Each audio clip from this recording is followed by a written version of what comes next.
So let's begin with the drama in the West Wing that we have not covered with Bill O'Reilly. He has been covering it on BillO'Reilly.com, where you can hear his No Spin News every day. And you get it, without all of the bullcrap. Bill O'Reilly gives you the news and his perspective on it at BillO'Reilly.com every day. We urge you to sign up. Bill, how's your week been? Beck, it's been exciting, but not nearly as exciting as yours. I know. I'm a younger, more, just a stronger, better man, really. Are you really younger than I am? I mean, you look so...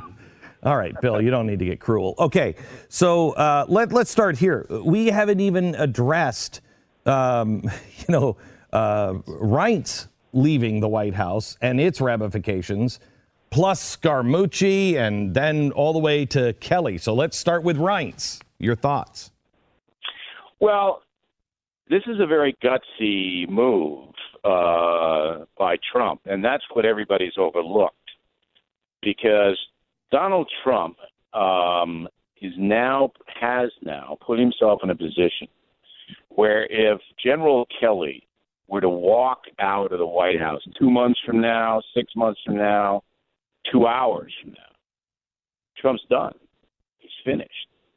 So he's given his chief of staff, General Kelly, an enormous amount of power over him.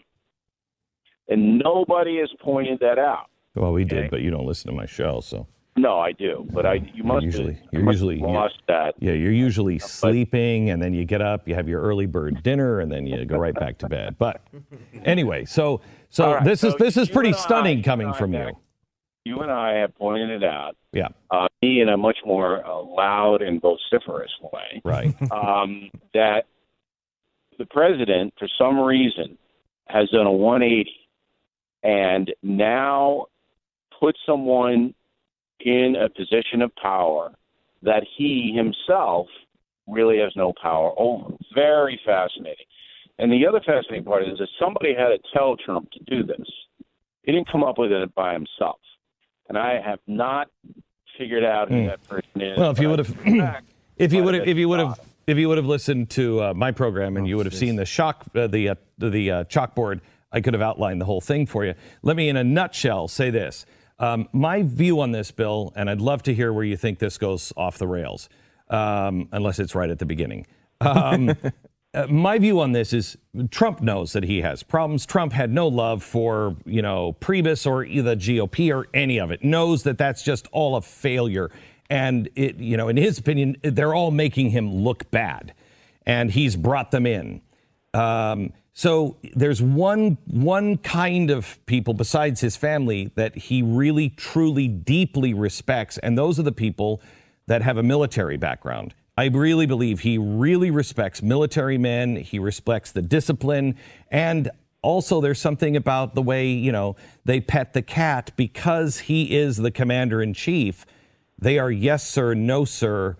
And it's all honor behind that. And I think that plays to the thing that he wants from everybody in a way.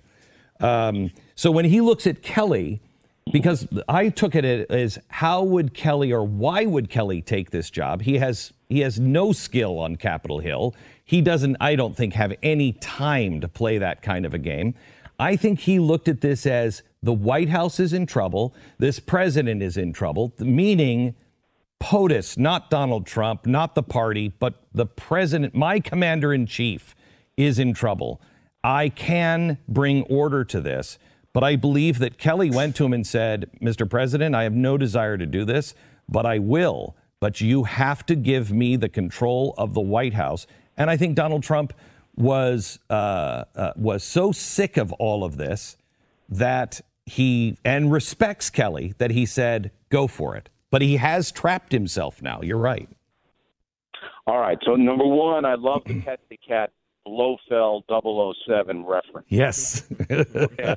That's the most important thing of everything you've said. Yes, thank you. Number two, okay, Kelly himself doesn't really have to have any legislative duties at all because that's not necessary. No, but I don't mean it that way. I mean it as a way to be able to go in and massage the party and, kind of work all that. He doesn't really have to do that. He doesn't have to do that, and I don't think that's in the cards at all for Trump ever, because he's already blasting the party over this Russian thing. Yes, it's ridiculous. But look, the reason that Kelly was put in there is to find the leakers. That's why he was put in there, because you got to remember that Trump got burned on Flynn bad. So yes, he's enamored with the military. Understands that success in that arena can translate to success in civilians, but Flynn has been Trump's worst nightmare, and continues to be. So what I think happened, and this is speculation, I don't like to do this, somebody very close to Trump pulled him aside and said, look, you're on the ropes now, and if you don't make a bold move, you're going down. Scaramucci isn't working out. Prince Priebus isn't working out.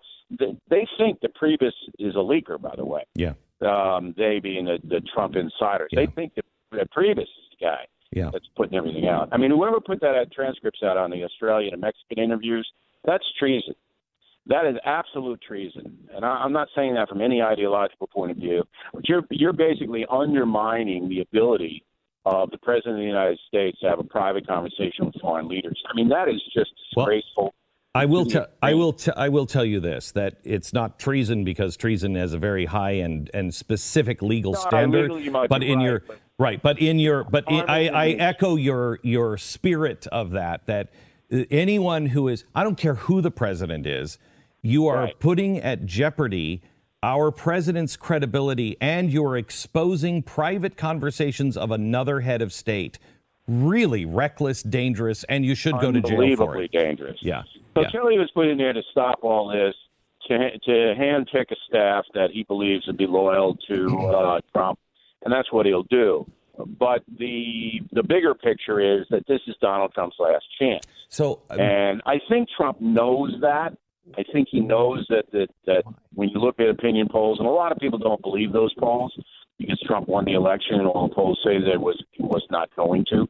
But when you get a Rasmussen poll, a daily tracking poll, very friendly to the president, that's got him down at 38% job approval, you got to take notice of it. Yeah. And it's logical, because people are just tired. They're exhausted from every single day having chaos. So that's what's going on. Bill, why do you think that this is his last chance, and that he knows that? Because you can't govern if your party bolts. And the Republican Party has pretty much bolted on Donald Trump right now. You don't see a lot of Republicans going out of their way to make his life easier. And the best example, and we talked about this last Friday in one of the classic Beck O'Reilly conversations here, was John McCain. Yeah. As soon as McCain walked into that chamber and allowed Obamacare to continue, I knew that was personal. There was no doubt in my mind that if George W. Bush had been president, there's no way McCain would have done that, because there was no logic behind it. That bill, if McCain had voted for the repeal of it, would then gone back to the House, then back to the Senate. You had 15 chances to make the bill better, to put things in. And all McCain did was say, you know what? I hate Trump so much, I'm going to allow Obamacare to continue, even though the people in my state, Arizona, are getting hammered. So when you lose the ability to rally your own party, you're through as a president. Jimmy Carter. So let me ask you this, because I think there's something else to this, and maybe you dismiss it. I have the same kind of feeling that with General Kelly that I have to a much less degree with Rex Tillerson. Rex Tillerson seems to the average person to be a guy who can get things done. He's not a dummy. He seems reasonable. He seems like an adult. The same thing with General Kelly. He is legend. I mean, you're not going to blame Kelly on the way out for things. But I think Tillerson is in this same kind of category, that you're now, you had clowns around you. Reince Priebus, he's a clown. So you have clowns there. You get those guys out, and that's fine. But when you start to get to the level of a Kelly or a Rex Tillerson, if they start to come out and say, you know what, which Tillerson is behind the scenes apparently saying, this is ridiculous. This is no way to run a country, and I'm questioning whether I want to be a part of it. If that kind of stuff starts to come out from people like Kelly and Tillerson, I think that's when he's really in trouble. It's not just the GOP. He can't afford. Tillerson could go and Trump could survive. Yes, I agree. But not Kelly. Not Kelly. Not Kelly. No, Kelly goes, and then the whole Republican Party is going to revolt against the president. So the president's going to be sitting in the White House, and he's going to have two parties against him, nobody for him, and it's over. He'll just sit there as a lame duck. But Tillerson is an interesting study. I don't know much about him. Heather Nauer, Fox News, is his spokesperson at the State Department. But I think with Tillerson's frustration is that he goes in to negotiate deals with foreign powers, and the foreign powers basically don't cooperate because they think Trump is a weak leader who's not going to be there. And I think that Tillerson doesn't have the power that he feels he needs to make things happen.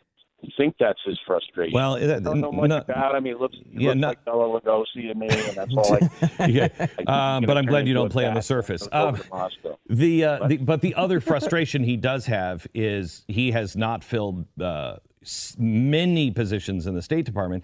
And according to inside sources with him, it is because he can't find people that will kiss the ring appropriately enough for Donald Trump to approve. And the White House has been blocking some of his appointments. You have secret sources, Beck? Is that what No. That's no. I've read that from several sources, and I said that is apparently what's going on. Anonymous sources, though. These name people. Are you really? I mean, you're really going here, Bill. Yeah. We're really going here. Yeah, I mean, I'm on the. I hate this anonymous sources business. Yeah, I do too. Right, but if you're Secretary of State, you don't need a big squad, and don't tell me Tillerson can't get people from the private industry to come over and help him out. I mean, the guy's a former head of Exxon. He knows millions of people he could bring in. So I'm not so sure that's accurate. Yeah, I'm not. Let me rephrase this. I got the impression that it was the White House.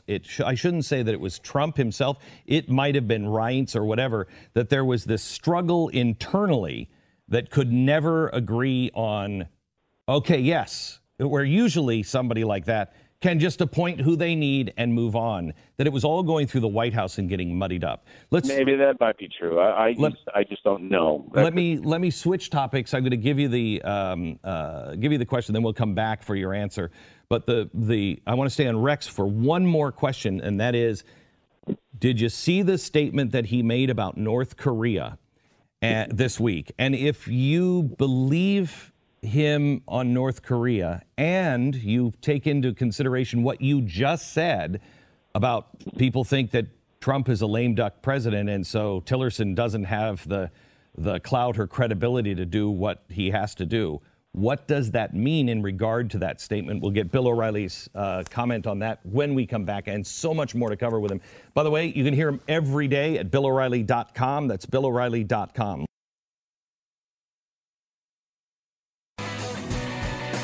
The Glenn Beck Program. Back with Bill O'Reilly from BillO'Reilly.com. This week, Rex Tillerson came out, made a statement on and to North Korea that said, we're willing to sit down at the negotiating table. We need to have face-to-face talks, but what we are in right now is an intolerable situation. It cannot stand. It will not stand. And if you don't come to the table, military options, I don't want to, I mean, he led us to believe that military options will have to be used. Bill, what'd you think about that statement first? And second, tie that to what you said earlier about Rex Tillerson sitting down at the table with world leaders and them kind of laughing at him because they don't think Trump's going to last. Well, first of all, I don't think saber rattling is effective with North Korea or Iran or any of these countries that are run by insane people. I mean, they were rational people, they wouldn't be doing what they're doing. Yeah. So saber rattling, basically helps them and empowers them. Yes. So that's number one. That was a mistake by old Rex. Number two, Trump is absolutely capable of dropping whatever he has to drop on North Korea. I mean, if they don't think he is, just the Syrian thing, showed that, if Mathis goes in there and says, look, we need to teach these guys a lesson, Trump's going to do it. He's not Barack Obama, who would never, no matter what. So I think that's clear to everybody in the world. I don't think you don't have to say it over and over and over again. If the situation is indeed intolerable, that the North Koreans are making weapons that can be used to harm us, the United States, then basically you're going to have to send a couple of carriers to park right off the coast of North Korea. They're already there. That's number one. Yeah. No, but they're not there in the sense that they're threatening. They're cruising around. There's ways to do this kind of stuff. A B-1B bomber, was cruising the skies in a very threatening way last weekend after the missile launch. I mean, I think it was more provocative than threatening.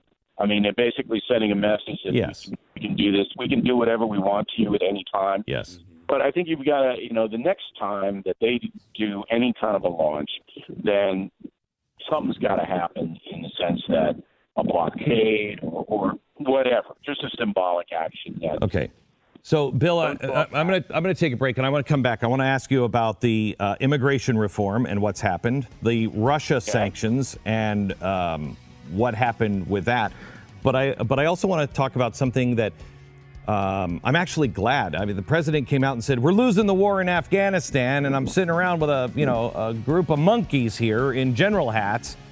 What are we doing? And I actually am glad the president has finally said, what are we doing after 17 years in Afghanistan? I'd like to get your thoughts on that. When we come back, Bill O'Reilly from BillO'Reilly.com. The Glenn Beck Program.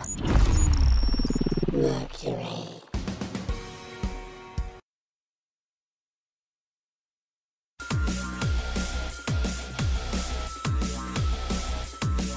This is the Glenn Beck Program.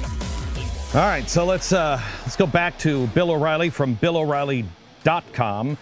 Let's start here with the president in a meeting with generals, apparently. Very uncomfortable meeting in the Situation Room, coming out and saying, we're losing the war in Afghanistan, and I'd rather talk to the guys on the ground than you clowns, saying this to the general. I cheer. I am so happy to hear that. I don't know who is in the room.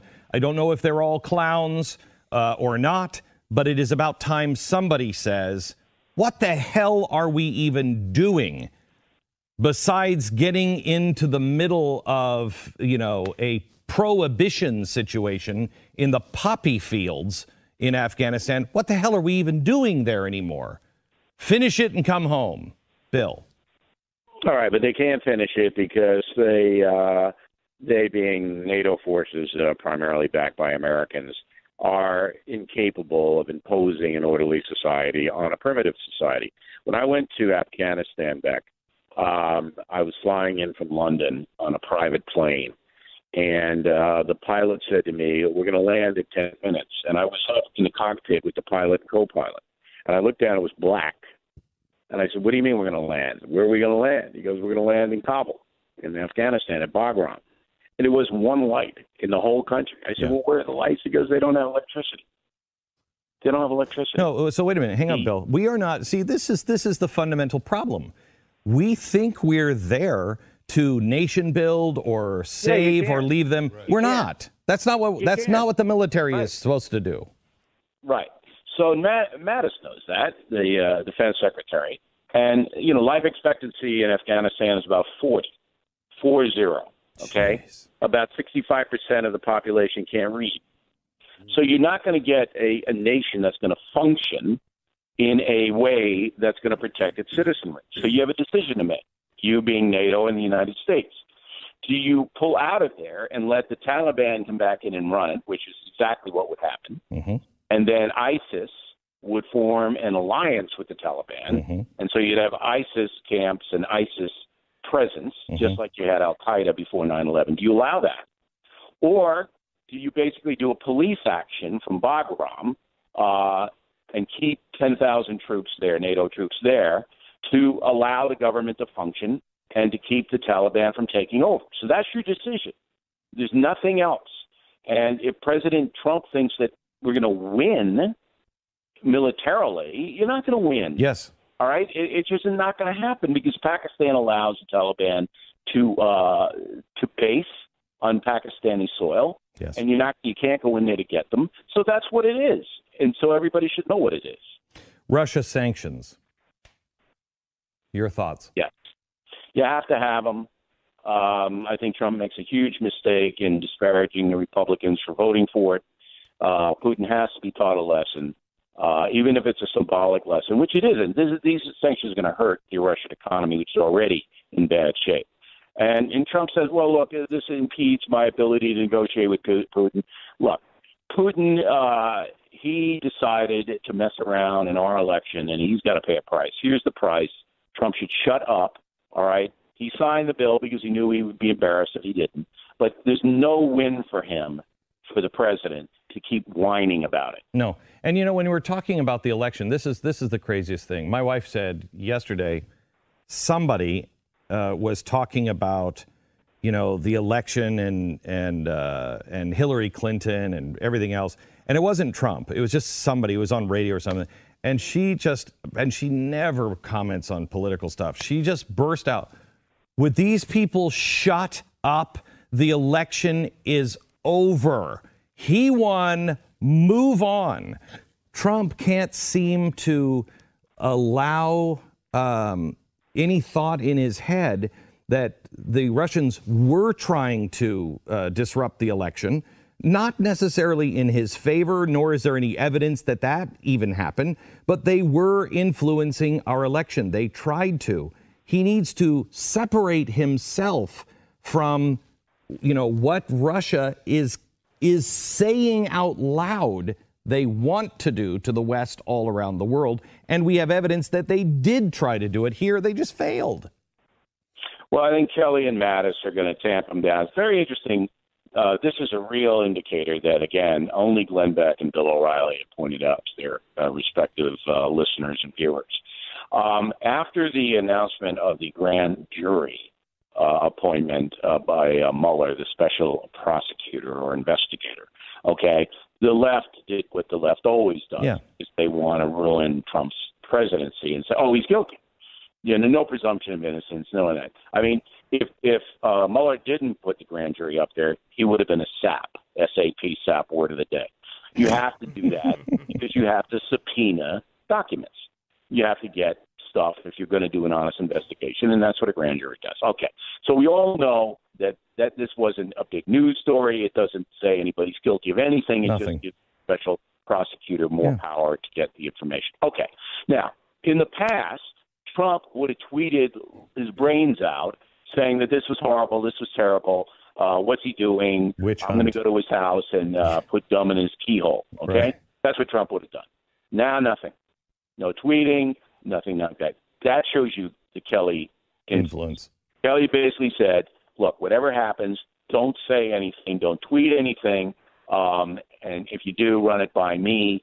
You can vent on certain things, but other things, legal things, you cannot vent on. And so that's a big story. And that's exactly what the discipline that Kelly is bringing. Remember, he's only been in there a week, and Kelly has done amazing things in 1 week. So what do you think about Donald Trump, saying, I have nothing to do with it, I have nothing to do with it, and then finding out, which I think is a Reince Priebus leak here, that, when he was on Air Force One, he wrote that, Donald Trump. Oh, so what? Come on. Wait, hang on just a sec. Wait, Bill. Wait a minute. All right. Hang on. Listen, it again is not it never is. It's never the crime. It's the cover-up. And this is bullshit. Whoa. No, okay. Somebody. Sarah? Yeah. You feel passionately there, Bill? It's garbage. Listen, look, Donald Trump Jr. had a meeting with some Russian people, okay? All right, so we all know that.